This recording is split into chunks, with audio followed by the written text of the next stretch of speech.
Welcome to Wellness with John. I'm John Peters, a therapist who's been in practice for 25 years, providing mindfulness based cognitive therapy to thousands of patients. And Wellness with John is my channel to share resources with you to help you thrive. So, in this video today, I'm going to talk about catastrophizing, what it is, and how to stop it, and some specific guidance on learning how you catastrophize in particular and targeted practices that can help you. Stay tuned.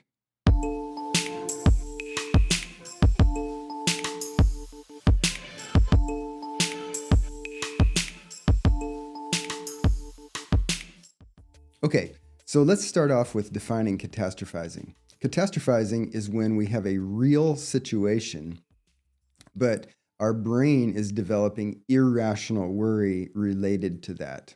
Mark Twain, the author, once said, "Most of the disasters in my life never actually happened."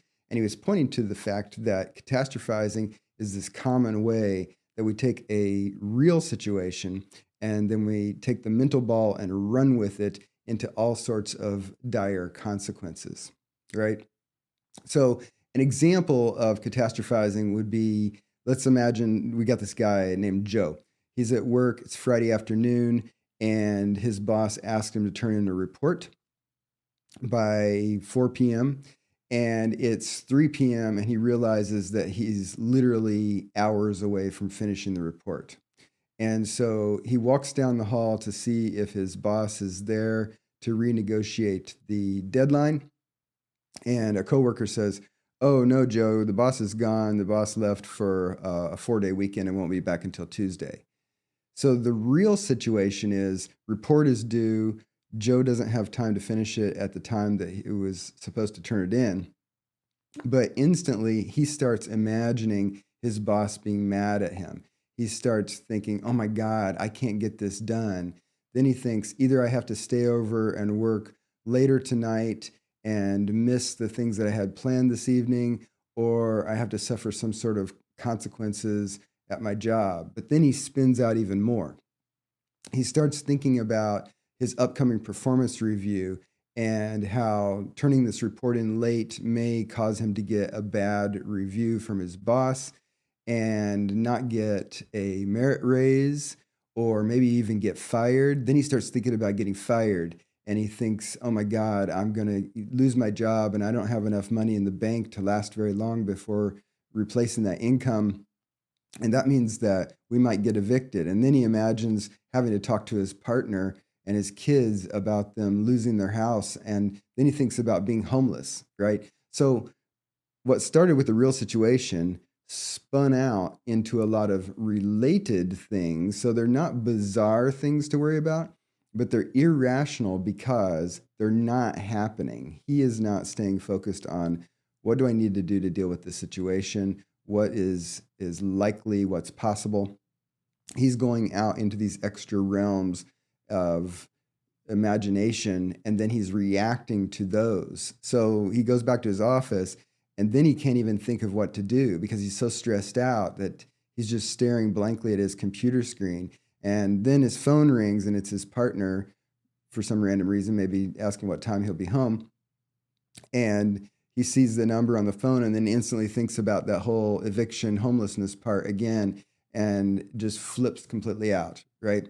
So that's an example of what catastrophizing is. I'm sure that you have catastrophized. We all have many, many times, and it's a general issue, right? So why do we catastrophize? Why is it such a general human issue? One reason is that our brains have these amazing capacities to do what's called modeling future situations. We model possible scenarios. And this is what makes us very powerful creatures on the planet because we can imagine all sorts of things. And it's what's facilitated humans doing lots of things like building skyscrapers or going to the moon and things like that. But we have the ability to imagine all sorts of things very quickly. And sometimes that works to our benefit, but often in the case of stress and worry, it works against us, right? But our imagination is very, very powerful. It's why the researcher Daniel Goleman once said that Ben and Jerry's will never, ever have to test market liver and onions flavored ice cream to see if it's a good product to market, because we all instantly know the answer to that question as soon as we even bring up the topic, right? Our brains can instantly model that and know what the reality is going to be and then react to that reality. But one problem with catastrophizing is that when we have elevated stress, there are brain changes that occur with the fight or flight response. And when those brain changes occur, certain parts of our brain get inhibited and less active, and some parts of our brain get more active. They get promoted in activity, right? And this is part of what drives the negative tone of what we call appraisal. So how am I appraising the tone of what I'm dealing with? The more stressed you are, the more negative that shift of the tone of that appraisal is going to be. We also have a desire to be in control, and we also don't want to be miserable. And so when stress goes up, we have a negative appraisal, and we also have a normal sense of urgency. I need to solve this. I need to get this done. And we also are often then focusing on things that are partly or wholly out of our control, and the situation itself may seem out of control because it's so instantly miserable, and we don't think we're causing it, so we think it's happening to us, right?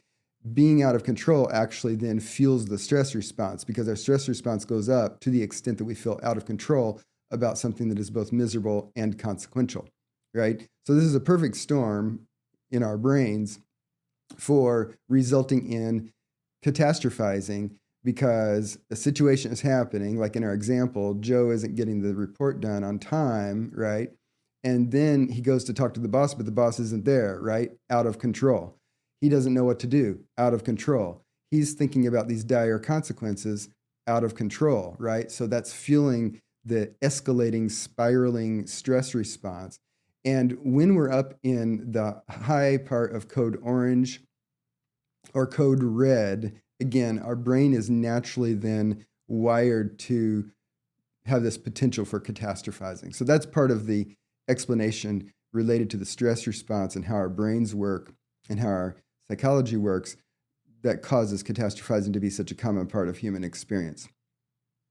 So what can we do about catastrophizing? I think about this question by dividing people up into three groups. And so group one is everybody, because we all catastrophize, right? Group two is people who find themselves catastrophizing, but if we look at the content, what are they focused on? What are they thinking about? What is the situation they're catastrophizing around? It's a particular situation, right? So, for example, kind of related to our earlier example, I talked with a patient one time recently who was really worried about losing his job. So in general, if we looked at when he got really, really stressed, he wasn't getting too stressed about too many things, and he certainly wasn't flipping on, to the point of catastrophizing about very many things. But 95% of when he was catastrophizing, it was all when he was worried about losing his job, right?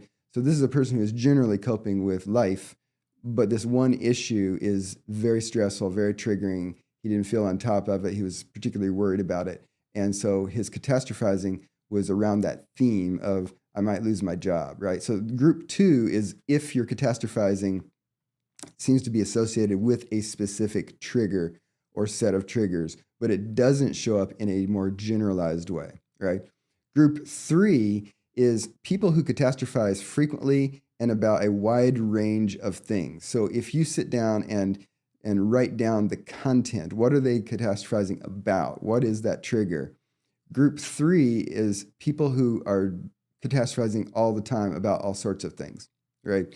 And group three exists generally for two reasons.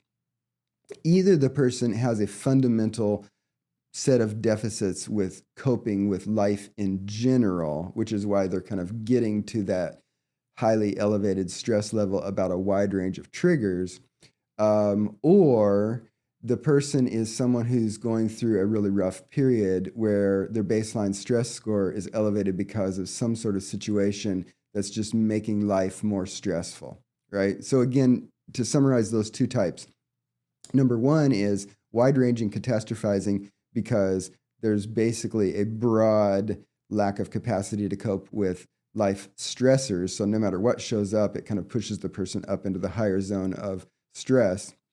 And then type two is someone can generally cope. They have the capacities to cope with life challenges, but they're going through a really stressful time. Let's say they're going through a period of chronic health issues, or they're going through a grief process, or they're going through a divorce or a breakup. So when we go through really significant life experiences that are stressful and prolonged, it can increase what we call our baseline stress level. So let me define that quickly here. Baseline stress level is basically your resting stress level on a scale of 1 to 10. So 1 is the lowest you've ever felt. 10 is the most stress you've ever felt in your life. So that's how we're going to calibrate this scale of 1 to 10. So we sometimes think about stress in terms of like the stress curve. I get triggered and I spike up, and then I come back down, right? And that is a reasonable way. So maybe I start at a certain number, I spike up to a certain number, and then I resolve back to that beginning number at some point. But it's important to think about what was the beginning number in the first place. That's our baseline stress level. And none of us are flying along at a 0 or a 1. We just aren't, right? Now, maybe there are really, really calm, relaxed people who have supreme capacities to cope with life and aren't facing too many challenges, and most of the time they're at a very low score. But if you think about it, and you could even do this, you could track your baseline stress score by just checking in with yourself 2 or 3 times a day, writing down a number, and then just averaging all those numbers, right? But most of the people I talk to, when we actually look at it closely that way, have a baseline stress level of 3 or 4, right?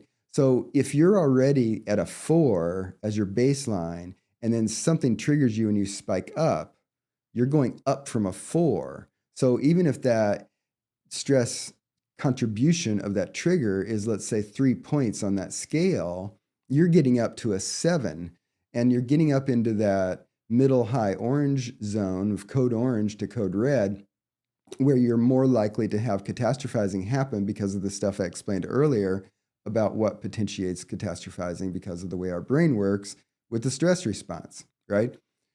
So this leads me to, what do we do about catastrophizing depending on which group you're in, okay? So group 1 includes everybody, and everybody would benefit from lowering their baseline stress level. And ways to do that would include getting better sleep, because when we get bad sleep, our baseline stress level goes up. When we get better sleep, it goes down. Reduce your caffeine intake, because caffeine is a direct trigger for the stress response. So if you cut your caffeine intake in half, that tends to have a really good impact on lowering your baseline stress score. Lowering your alcohol intake, because even though people think alcohol is stress relieving because it feels directly sedative when you have a drink, regular use of alcohol actually increases the stress hormones in your body. If you take someone who's a regular drinker and you just randomly test them for how much of stress hormones like cortisol that they have loaded up in their body, a regular drinker will have more baseline stress hormones swirling around their body than a non-drinker, right? It works that way. So regular, even moderate drinking does that. So even if you only have 1 or 2 drinks a day, you are increasing your baseline stress hormone levels. So reducing your drinking is one way to do that. Getting regular exercise, even moderate exercise. Studies have shown that, there have been different things that I've read in terms of what they prescribe, but basically, if you get between like 1 and 4 hours of moderate exercise a week total, that tends to be associated with lower levels of baseline stress. You can also do concrete thinking. I've made a video about that, and I'll link it here. You can do mindful breathing. That's obviously something, if you watched any of my videos, you know I'm a strong proponent because it's one of the most reliable and effective ways to lower your baseline stress score. I'll put a link to a video about how to do mindful breathing here. But those are some things that you can do to lower your general baseline stress level And that will benefit you, me, and everybody on the planet because it lowers our stress level so that we're less likely to get up into that higher zone. When we are triggered, we're less likely to catastrophize. If you're in group 2 and you are having a lot of catastrophizing around a specific trigger, I recommend that you contemplate why that situation is so stressful for you. What do you need to do about it? Give yourself, a few minutes to devote to sitting down with a notebook and just journaling about that situation to help you brainstorm, why is it affecting me this way? What am I worried about? What do I need to do? What do I need to think about it? So be assertive in defining for yourself in your conscious mind how you need to cope with that situation. And if there are gaps in that coping, then talk to a friend, talk to a pastoral counselor or a member of your clergy, talk to a therapist, because often when someone is having routine, frequent catastrophizing around a specific issue, there's some sort of reason why your coping that's working with everything else isn't working with that particular situation. So either you need to increase your coping capacity so that you have the specific skills to deal with that situation, or something needs to happen that's targeted to that particular situation that you're finding very challenging. And otherwise, you're doing okay, but get some specific support and dive deep enough into that issue so that you can rework it.